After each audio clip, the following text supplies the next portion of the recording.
Okay, hey everybody. Travis Carper, Ascension guide, holistic health coach, and also Mount Shasta. Oh yeah, check it out. Look at how majestic it is. All right, today, since we're here up in the mountains, let's talk about, I'm going to do Alchemical Wizard 10 Emotional Body Guide. So let's talk about how in the mind, body, spirit, the holistic health, we talk about the emotional body and things that we're working on and going through right now. Okay, balancing your emotions in these challenging times are difficult. The Ascension process is a roller coaster ride. Gamma rays and solar flares, geomagnetic fluctuations, and the ever-increasing hidden truths coming to the surface. The apocalypse, ancient Greek, literally meaning an uncovering, uncover, disclose, reveal, or the veil being lifted from our current matrix. This round of an ascension process cannot be avoided without causing some psychological and emotional distortions. Conflicting values or beliefs in our mind can lead to the state of cognitive dissonance. Here are some tools to help us emotionally adjust and cope with all the changing and evolving energies. Okay. That fly gone yet? Okay. Let's try to get in that view of the mountain there. Okay. Practicing gratitude is always a positive reinforcement. Pause throughout the day and consciously find something that you are truly grateful for. In every stressful situation, search for one thing that you can say an honest thank you about. In order for this to work, it has to be a real and grounded thing that you can connect with. Like for me, for instance, let's say, I am grateful for my vintage bicycle. Only the real attitude of gratitude has the power to change your emotional state. I really do use my bike almost every day, and I love it. It keeps me healthy, and it gives me freedom to travel. It doesn't require expensive maintenance. Plus, I dig the older 10 speeds and think it looks cool. I am truly grateful for it. I mean, no matter how small that may seem, consciously thinking of that experience in a positive manner will help bring your emotional state into balance. Like if you're grateful for the pen that you are writing with, I mean, just the smallest of things. So, and we've talked a little bit about that before, like, you could be like somewhere, walking 100 miles to get water from a well. That's not that quenching. Okay, change your viewpoint in the observer to the observer. Oh, I feel like I'm echoing in here. If you're stuck in the middle of intense emotions, you won't see clearly and you will be reacting from past patterns.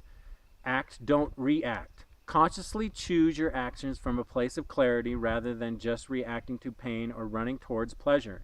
As soon as you notice yourself losing your emotional center, excuse yourself and change your view, literally. Become the observer of your own emotions. Try to recognize where they are coming from. Are they coming from something you were taught? From some belief you have? Try a little logic. Think like Spock without suppressing the emotions. Instead, recognize them before acting on them. Take a step back and make some emotional distance so you can remain as an objective observer.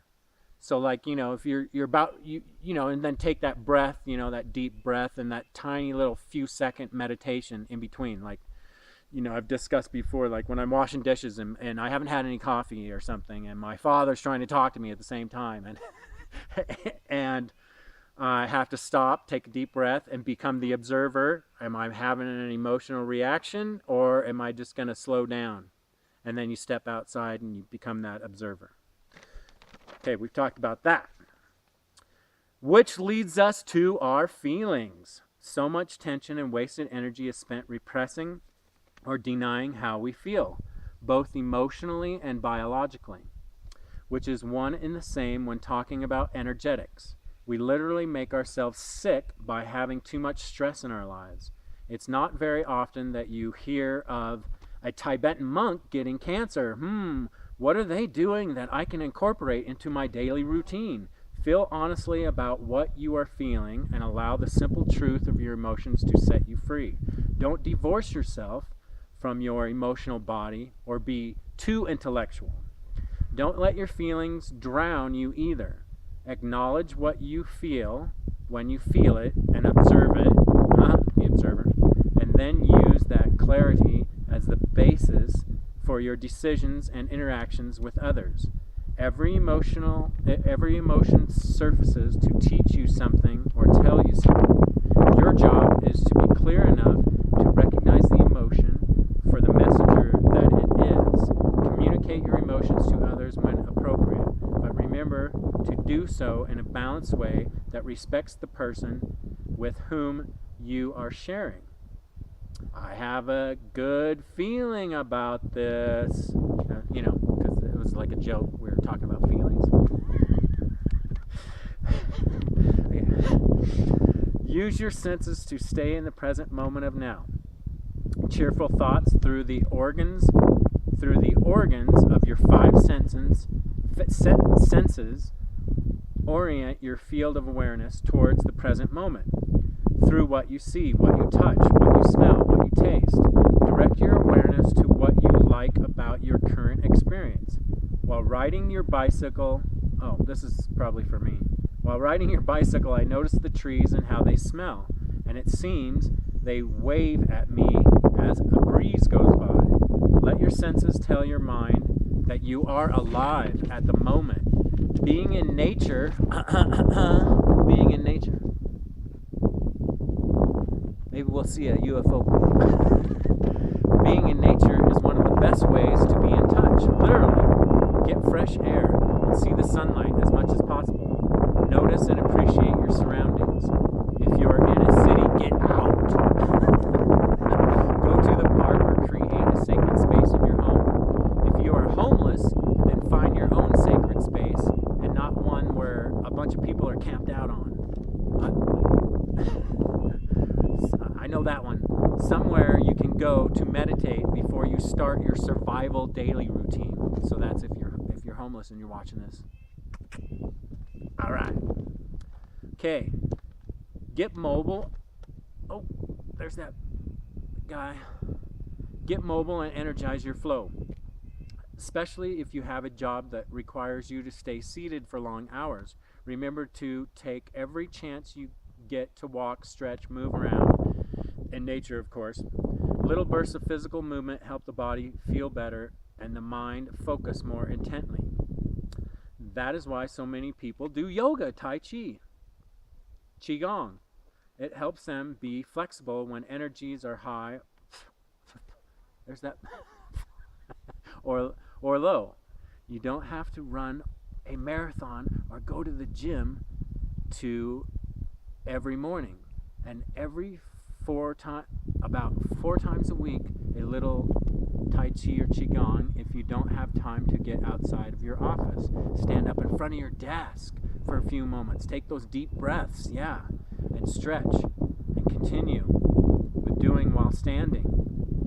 Even the added physical effort of standing for a few minutes helps. Shake your body loose. Stand up and do that. Okay, now, another thing. Oh, we already talked about deep breathing. Of course, those 3 deep breaths, yes. Even while doing the dishes, already said something about that. Natural vibration, the planetary ascension. Wait, relaxing. You are relaxing yourself and relieving some stresses. And if you can sit...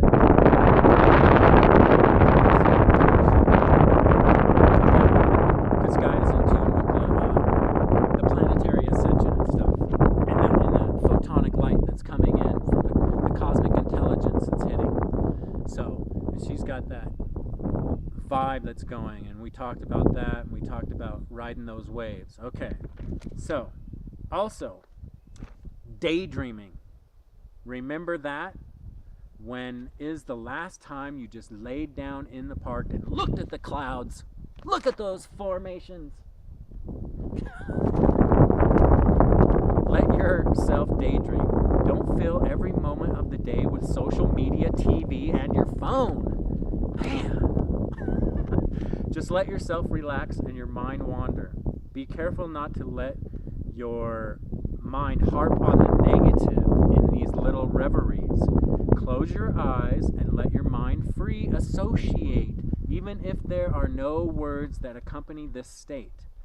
See, you don't just try to remember your childhood. You don't necessarily have to have a bong and smoke, marijuana or cannabis or whatever they call it nowadays. You can do it on your own naturally. You just need to get out there and practice it again. Remember, like when you were a kid and you just laid in the grass and you just looked at all the bugs and stuff crawling around. You're like, what worlds are down there? Like, bring that back. And that's what it is. It's like, and then you don't have to do like some of the, the other deconstructive like drugs and stuff like that. You can do it on your own. You just got to practice it again. Because that's what we don't do in life as adults and this social conditioning that we're getting. We don't practice like spiritual practices, meditation. We don't practice like just daydreaming and being a kid again. That's when we're happiest. I don't know, at least me. Okay, moving on. Close your eyes. Small, refreshing daydreaming breaks help your mind integrate lessons and recuperate. You are also practicing being receptive, which is critical to moments of wisdom and inspiration. Let it flow, shake it loose, bring out your inner child. Done with that. Okay. Now, take the last moments of your day to reflect on good things about your day. See the negative experiences as learning tools and evaluate them with the perspective of what you can learn, not how you have failed. Take stock of the positive and the negative emotions you experience throughout the day. Validate yourself for progress made towards your emotional, physical, and spiritual development. Pat yourself on the back. Give yourself a kiss. Give yourself a hug. Yeah, well done. Feel good about yourself. You're taking little baby steps towards balancing out your emotional body. That's what we're talking about.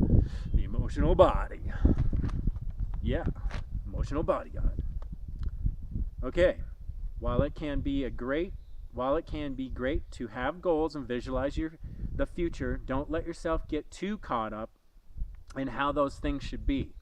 Place them and state them on your vision board or for manifest board or whatever, when you take the pictures or write stuff down and place it and tape it on your board, on your cork board.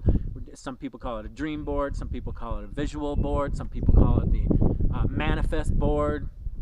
All right, everybody should have one of those in their house, like right when you're going to go out the door, or like right by your bed, Anyways, we'll talk about that later. Okay. Visualize, place them, say vision board, then detach from the outcome. No expectations. Be prepared to let go that you can be open to something bigger than you have ever imagined. Let life lead you down unexpected turns, and you will discover magic in the most ordinary places. Remember the clouds. Yep. Clouds. Remember your inner child.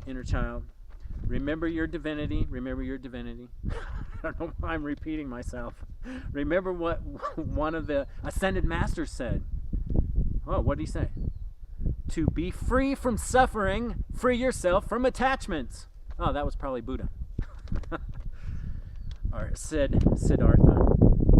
These are massive changing times, and so goes out the old paradigm.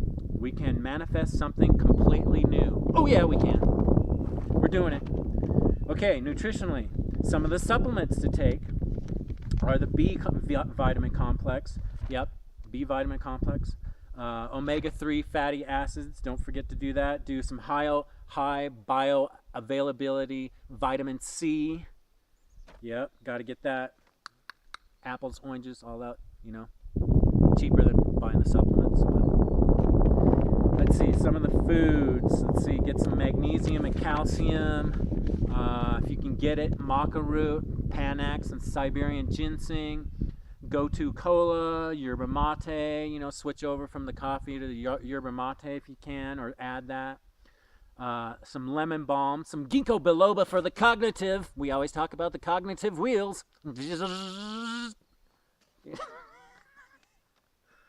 Oh, also at night, the tea with valerian root, St. John's wort, chamomile, arctic root, and passion flower. Yeah, calm yourself down at night.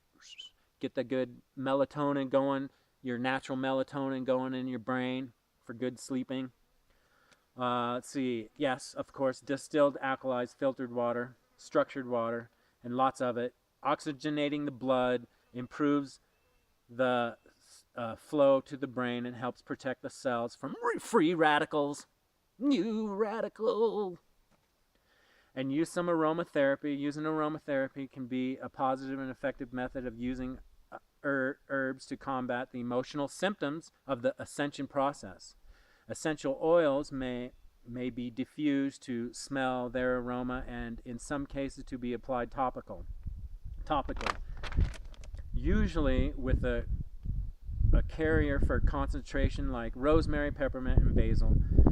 Since we don't sleep outdoors anymore and smell the trees and the flowers, we miss out on the natural world and its changes. If we really want to engage in this ascension process, then we start by taking on these holistic, holy lifestyle practices and open up our hearts once again to more source, love, and forgiveness in ourselves and others. Okay, that's what I wanted to read to you about out here now. That was a long one. I might have to cut that in 2 parts. Stay hydrated, my friends, and get that wave board out for all the energetics that are coming your way, all right? And hopefully all these little tools and techniques will help you surf through this next couple of years really well. Woodpeckers.